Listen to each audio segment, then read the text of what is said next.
Now that we have a legitimate short block built, I think I should lube the gear drive and install the harmonic balancer, put the front cover on the gear drive, kind of seal this up so I don't have to turn this thing over with all the valves and everything.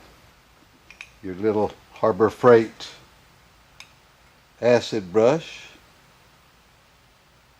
with some half STP and half motor oil should get this job done. Remember, there's no pressure lube to this, so it's depending on you to provide all of its lubrication till the splash lube gets here.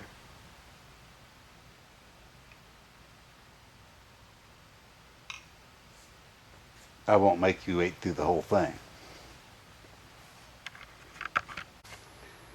And now oil up the crankshaft and the ID of the balancer, hoping that that's going to help it slide on better, and when you go to take it off, hopefully it's going to come off easier too.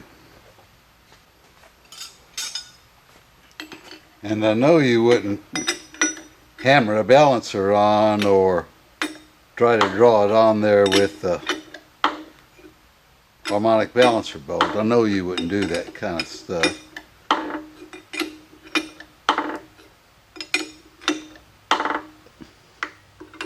I don't know, that's probably seated as far as that goes. This is another mistake on my part. When I ordered the oil pan, these people are dragster funny car people. They don't make them for a dipstick by default. So I forgot to say make it for a dipstick, and they could have done it. But so now I've got a hole to fill. 440 Source sells these little plugs, and so I'm going to put a little oil on a Q-tip and oil down in the hole and oil up the plug, and then drive it in with a brass punch. I don't need a dipstick for what I'm doing right now on the test stand, but I would have rather had it made that way. Well, I can tell you how that went. They don't make a big enough hammer to drive that plug in that hole, because the hole is so far off, I don't know, say it's 13 thousandths too small.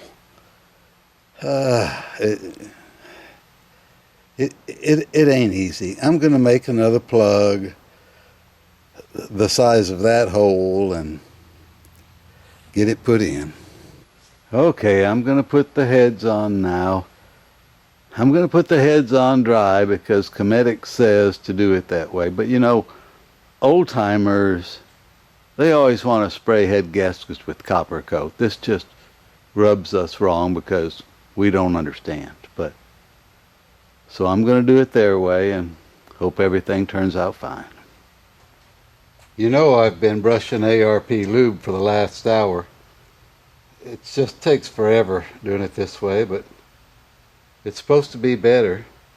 You know, they want the bottom of the washer dry so it hopefully won't turn against the part. Then they want the top of the washer lubed so it'll slide, the nut will slide on that as you're tightening it up. And then they want the threads lubed so the nut will slide and give you the proper torque. But if I ever get all this done and get the heads torqued down, then we will adjust the valves and all that kind of stuff.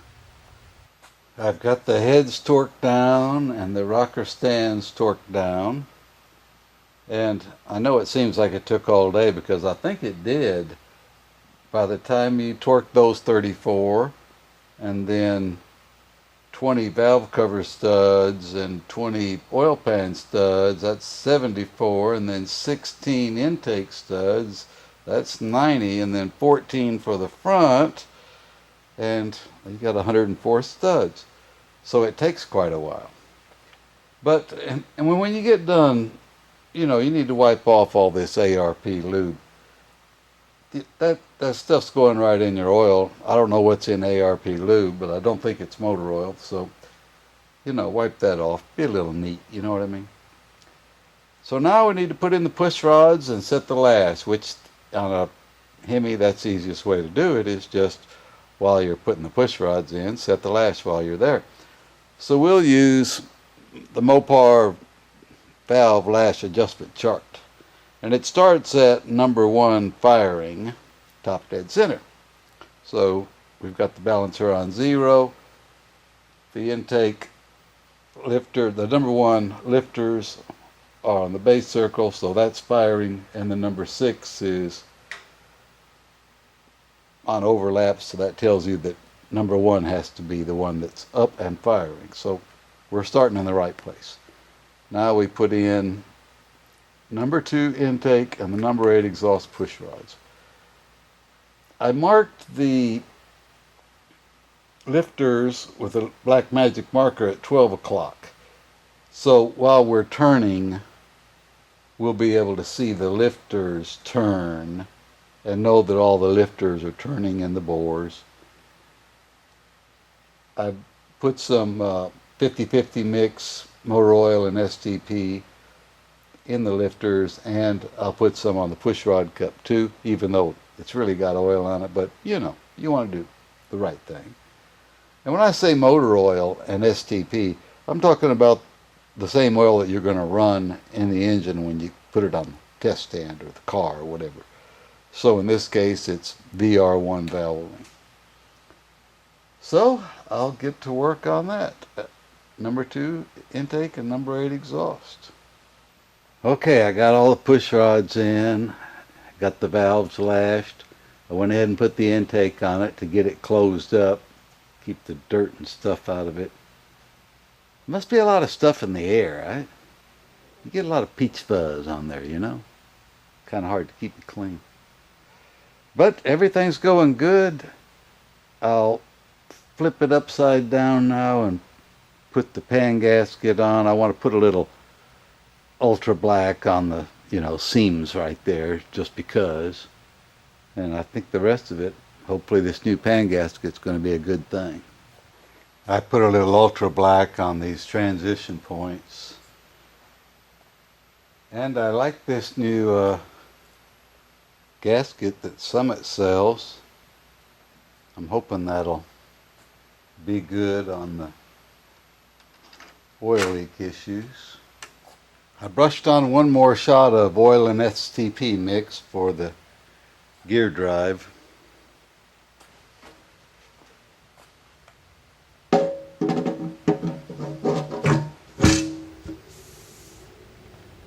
All right.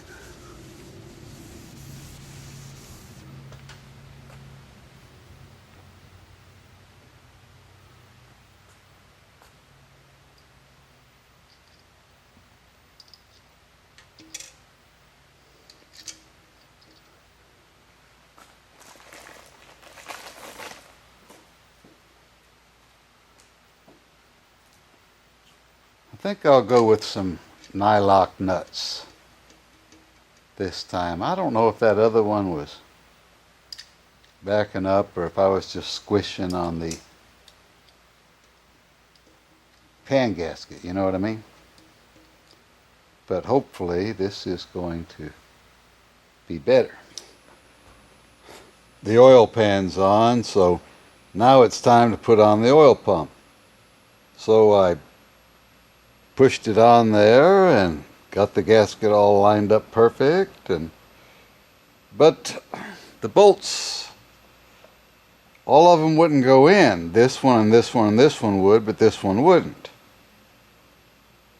Now, you know how sometimes when you don't get these 2 bolts right, you lose some of your alignment, and so sometimes you have to loosen these 2 and then start your bolts and get it tight, and then come back and tighten these. This just holds it together when you're taking the pump off. It doesn't, these 2, top and bottom, don't really do anything as far as pumping the oil or holding it on the block or holding it together when it's on the block. So after I tried this 10 times, sometimes I'd start this bolt first and then try the others. But it won't go. There's something wrong. Well, what is wrong? Is the block drilled wrong? Is the pump drilled wrong? Is the top cover drilled wrong? What's going on? Well, right now we've got the pump on. There's an equal amount of space on all the sides of the 4 bolts. I can only assume that the pump is right and the block is right and that this is wrong for whatever reason. But another thing is these holes, the bolt holes, are 0.421. And that gives you a little wiggle room, you know, for discrepancies. Well, the holes in this, I mean, I like everything tightened up as much as the next guy, but these holes are 400 or a little more. And it just doesn't have enough wiggle room to line up is all I can come up with. We have to assume this is right. We have to assume this is right because of the bolts being perfectly in the middle of the hole right now. So all I know to do, I think I'll ream this one that won't go in first. And I think it would have gone in if I'd have put a 1/2-inch air impact on it, but of course you wouldn't have much threads left in the block. It's got to go on right. So I'll ream this hole first. And then, if that doesn't fix the problem, I'll just ream the other 3. And then I can only assume that that'll give us enough give to make the thing work. I reamed these 2 lower holes, and now they all screw down finger tight and everything's wonderful. So I thought this project was done. Then I try to put these 2 bolts in. That's right. They won't screw in. The holes are totally not lined up. Now I know what you're thinking. You're thinking that this dumb old man can't even put a Mylodon top cover on a stock oil pump and needs to go back to playing dominoes. And I'm not disagreeing with that.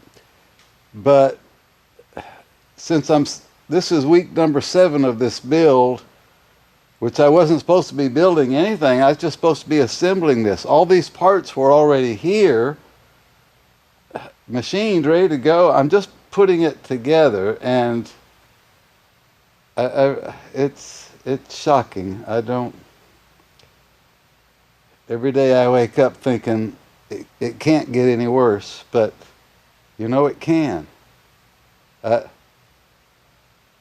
I'll work on this for a while. I don't know what to do. I mean, you don't have to have these 2 bolts, but I really don't know. These holes are already bigger than a bolt hole that you would normally have for a 5/16 bolt. There's not much room to ream those out. It's really incredible, actually. I don't know what to do. I reamed these other 2 holes, and I reamed these 2 holes, and these weren't exactly dying to go in, but it worked, and they're threading into cast iron, so I'm not worried about them as long as they don't shift this whole thing. But I think it's all okay. I think it's going to work. Now, I'm so confused now I don't even remember what's next. I guess we need to make an oil hose and then prime this thing. Okay, now I think we're ready to prime it. I've got the oil filter tied and new oil line made and everything. These valve covers, I cut the tops off some valve covers so we can watch it prime without getting oil all over the floor or your headers, or if it's in the car and you got them, that's bad. So that won't make a mess. I put an oil pressure gauge back there. These heads have a O-ring groove cast in the plug tube well, And so you can put these in there, the O-ring in, and then put these in, and then it won't get oil in the spark plug tubes so bad. But should all work. Let's try it.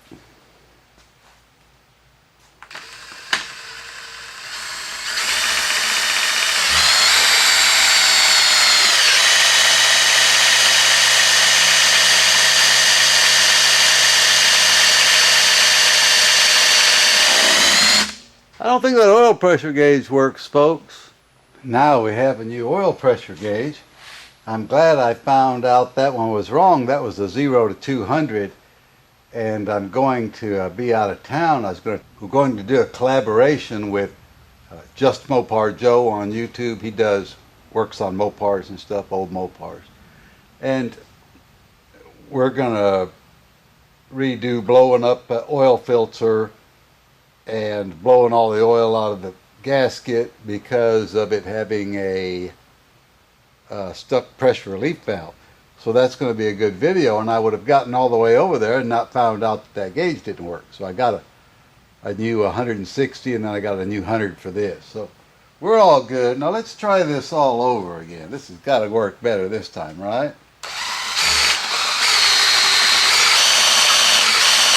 Man, these things just